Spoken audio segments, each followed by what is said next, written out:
Hi everyone, welcome to our notes about time cards. Now this is especially important. We've talked a little bit about how to calculate how much money you make on a weekly basis, but before we can really get to that, before the company is going to pay you and give you that money, they have to know how many hours you worked, and that's typically your job and not the company's job, okay? Some of you who might work on an hourly basis right now might have you might have some sort of, you might have to fill out a time card right now. Even if you don't, we're going to go through how to do that because it's very important to do so. I first started filling out a time card or an hour sheet, whatever you want to call it, time sheet, when I was about probably 15 years old working at the park. So they do still exist, and it's really important that you know how to fill it out. I actually worked with someone who wasn't very good with filling it out, and we had to help him with it and fix it, help him fix it. So our objectives for this video, and maybe one other video, depends on how quickly we get through this, are to calculate the total hours on a weekly time card. And in case you don't know, what a weekly time card is it is simply a written record of when you enter or leave work each day. So it's just you clocking your hours. You might have heard the old expression clock in or clock out. This is a time card. There's not a punch clock like there used to be, but a time card is basically the same idea. It's recording when you get to work and when you leave work each day. And it even records when you get to work or when you go for possibly your lunch break and come back from lunch break each day on some time cards. So what we're really going to be looking at is figuring out, after you've written down everything on your time card, how do you figure out how many total hours you've worked? Total hours is the sum of all the hours you've worked daily for the week or 2 weeks or however long a time card is for. But there's some work that has to be done in order to figure out those total hours because they have to be accurate. You can't tell the company that you worked for 6 hours when you really only worked for 5.5 or 5 3/4 or even 5 hours. Likewise, you don't want to work for 7 hours and then tell the company, oh, I only worked for 6 hours. So it's important to be able to do this because if you tell them fewer hours than you actually worked, you're not making as much money as you should be. And obviously you can't defraud the company by saying you worked more hours than you actually did. With times, one thing that we're going to do, and we'll talk about it more down here, is we do want to round to the nearest quarter of an hour if you don't work an entire hour. So that means some important, the second part of times when you look at a digital clock are going to be important to us. The important ones are going to be 0, 0, 15, 30, and 45. Okay, so 15 extra minutes, 30 extra minutes, 45 extra minutes. Remember, when you look at a time written like this, the number on the left of the colon represents the number of hours, or the number of hours. The number on the right of the colon represents the minutes. So this would be 8:35. Now again, we are going to focus primarily on multiples of quarters of an hour. Okay, so it's really important that you understand what a quarter of an hour means. If you have 15 extra minutes, then that represents 1/4 of an hour. Okay, if I were to, and that's 15 minutes out of, we know there's 60 minutes in an entire hour, so 15 out of 60 is 1/4 hour. If I were to represent that on a clock, it might look something like this. Okay, 1/4 of this clock is filled in. If we take 1/4 and we convert to a decimal, we do 1 divided by 4 and we get 0.25. Okay, we're typically going to represent hours as decimals, okay? So it might be 15 extra minutes and 1/4 of an hour, but we're going to represent that as 0.25 when we go to write the times. And this will all make a lot more sense when we actually get to looking at the time card. This is some kind of prep work. 30 minutes is half an hour, okay? And I know that half has the decimal 0.50. Half of an hour, if there's 30 minutes an hour, means that you're talking about, or excuse me, if there's 60 minutes an hour, that means you're talking about 30 minutes out of 60. That might look like this if you represent it with a circle. This much of an hour. You can imagine the minute hand going around. 15 minutes would mean it goes from here to here. 30 minutes would mean it goes from here down to here. 45 minutes would be 45 out of 60. If I reduce that, if I divide both of those by 15, I get 3 divided by 4. So that's 3/4 of an hour. And 3 divided by 4 is the same thing in decimal as 0.75. That might look like this.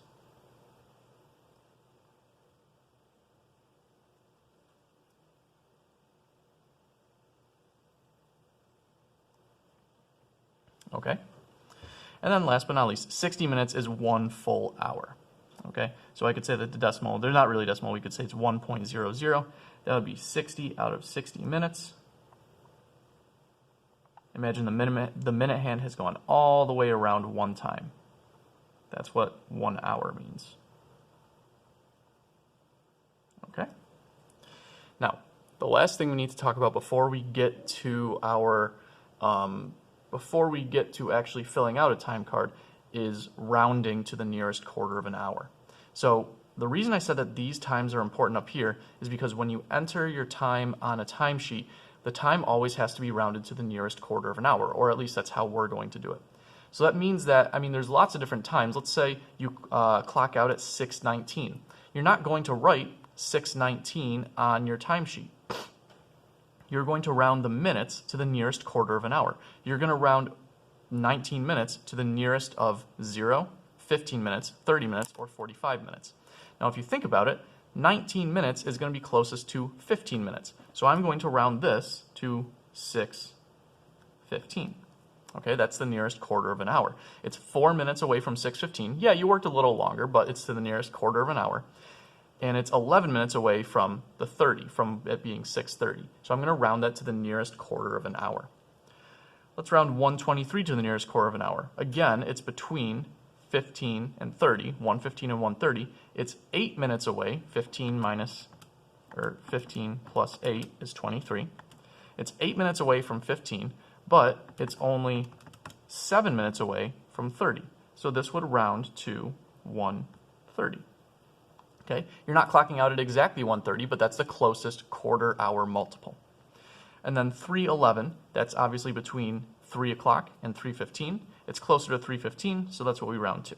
Okay, so the concept of rounding is it's similar to the rounding that we've done so far, but really you're just looking for the closest quarter hour to round to here.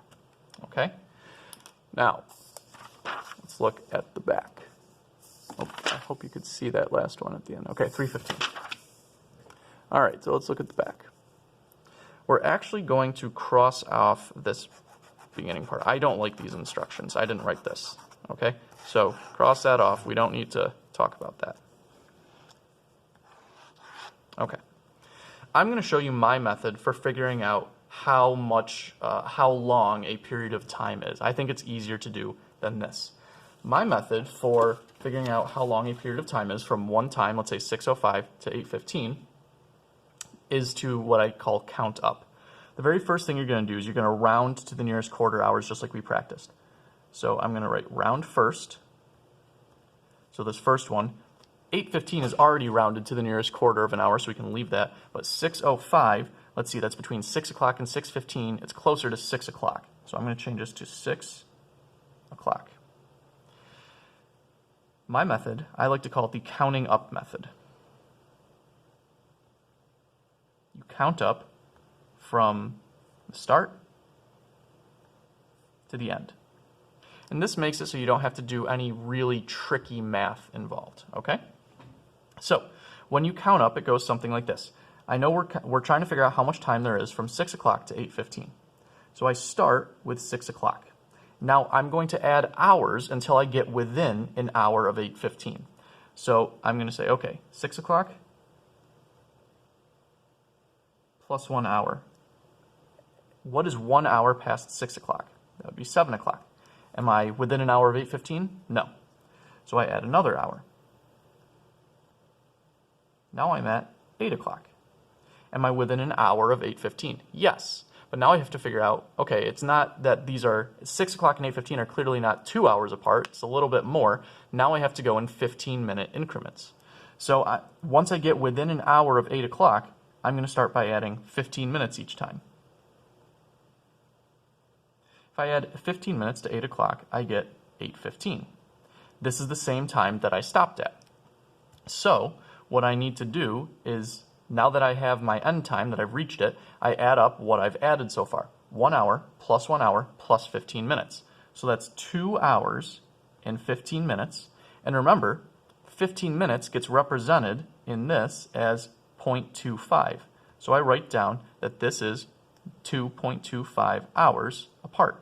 If you work from 6 o'clock to 8:15, then you have worked 2.25 hours. All I did was I started at the first number, I added hours until I got within an hour of 8:15 of my end time, then I added 15 minutes until I actually reached that time.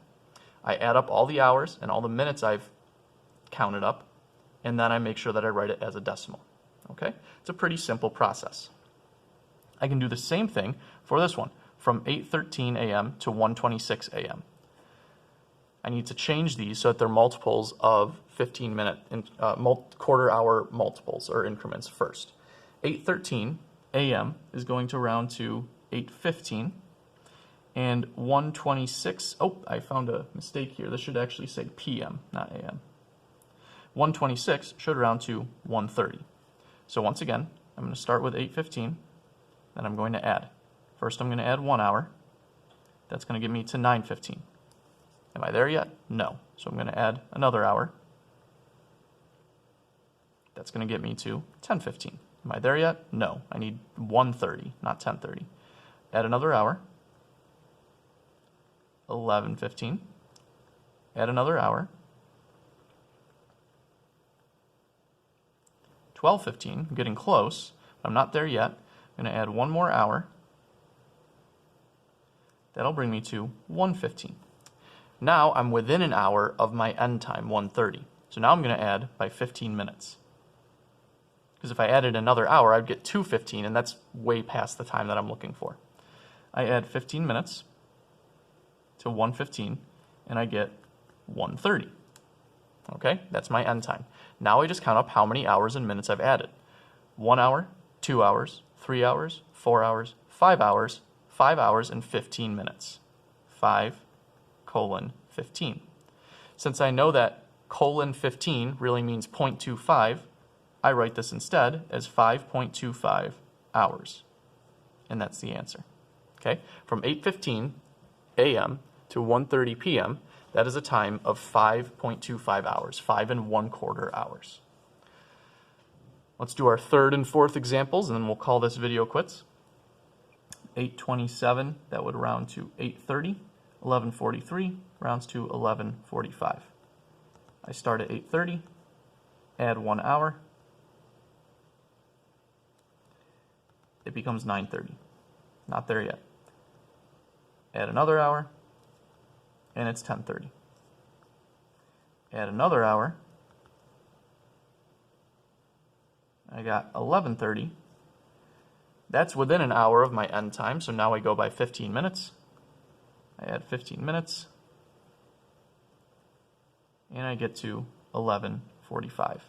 So 1, 2, 3 hours and 15 minutes means that this time period from 8:30 to 11:45 must be 3.25 hours. Finally, from 8:10 a.m. to 12:25 p.m., this is going to be 8:15 to 12:30. Start at 8:15, add an hour, 9:15. Add an hour, 10:15.